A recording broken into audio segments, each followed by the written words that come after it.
Good morning, KMMA Tribe. Today I want to start by thanking all of the amazing team at the VA, but a specific shout out to Dr. Beachkofsky and his team there, and to Dr. Seiko. Because yesterday I spent most of the day getting something removed. It had a little squamous carcinoma there that had to get out. And I tell you that only to tell you my meditations from the story that are applicable to life and leadership every day.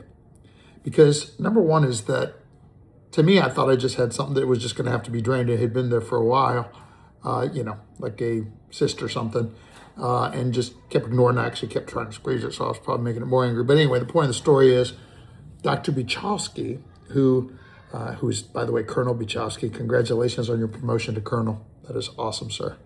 And your leadership definitely warranted such a worthy promotion. But Colonel Dr.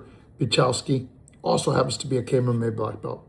He happens to be a black belt in my KMMA tribe. And so after a great black belt class one day, I didn't even know this had happened at the time, because of course I was just right on to my next class, I'm pretty sure, that day, because I think I did do a little teaching on that day, even beyond the black belt class. But anyway, he stopped by the front desk and he spoke to Barbara, who happened to be playing DFI Director First Impressions that day.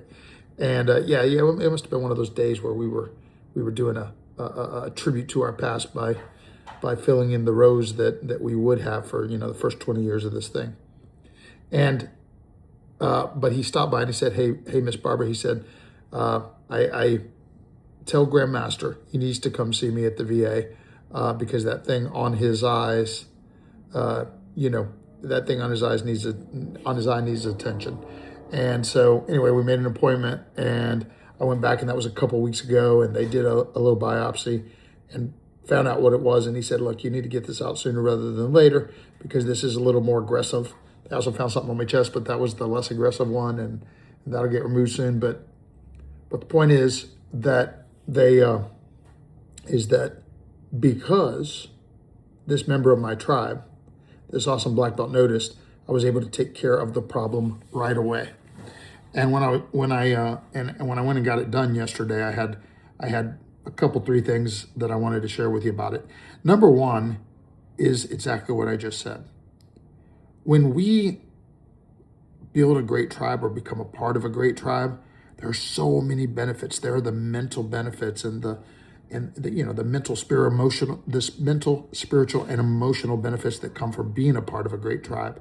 There is the law of association, where we know that we become like the people that we hang around the most often. So when you're part of a great tribe, you're feeling great and you're being great, and therefore you're producing great things. So that's benefit number one. But then there's the indirect ones, like what happened, where when you got members of your tribes with specific specialties, they will notice things and bring things to your attention that perhaps would not have occurred if you weren't a part of such a great tribe.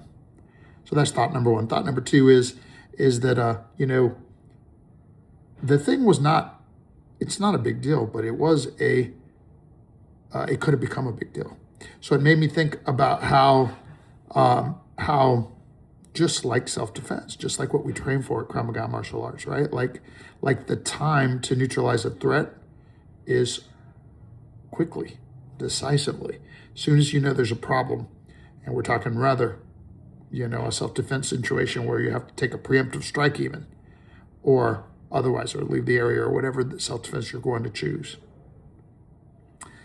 But you got to take action, just like in business.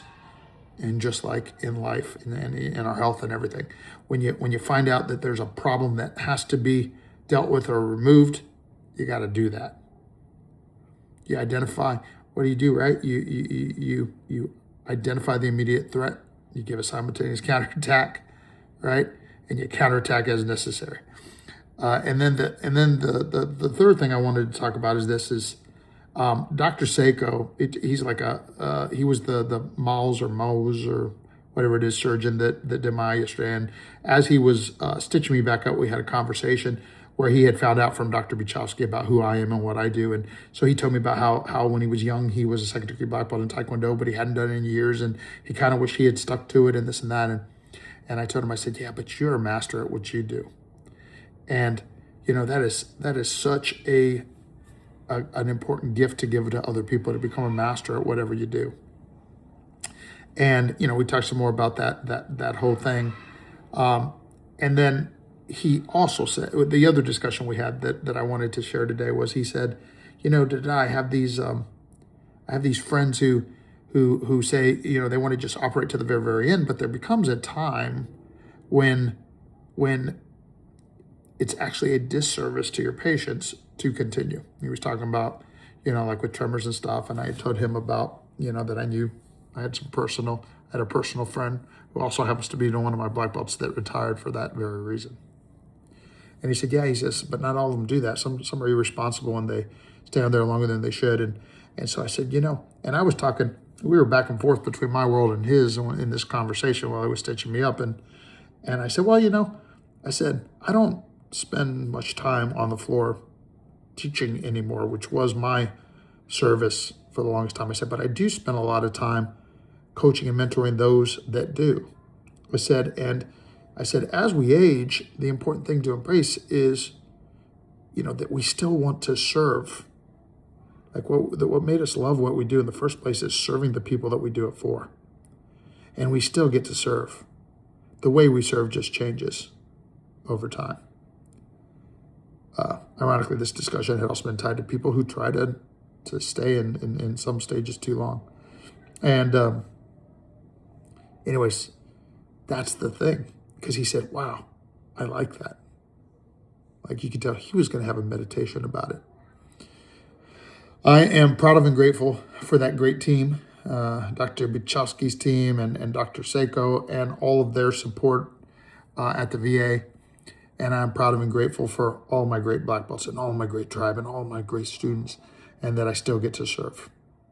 I'm proud of and grateful for you if you listen this long into this video. And I look forward to seeing you really soon.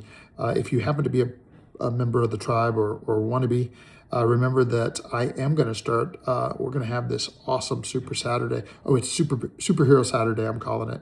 But it's where there's a 9 o'clock class for all ranks, a 10 o'clock class for all ranks, and then there's an 11 o'clock that is more like an instructor training thing where I'm looking for the majority of black belts to join me and sewing into the rest. Anyway, the point of the story is I'm gonna be on the floor sewing into everyone through this summer so that my team can have the weekends off. So sure would love if you were a part of that. I'll see you this Saturday.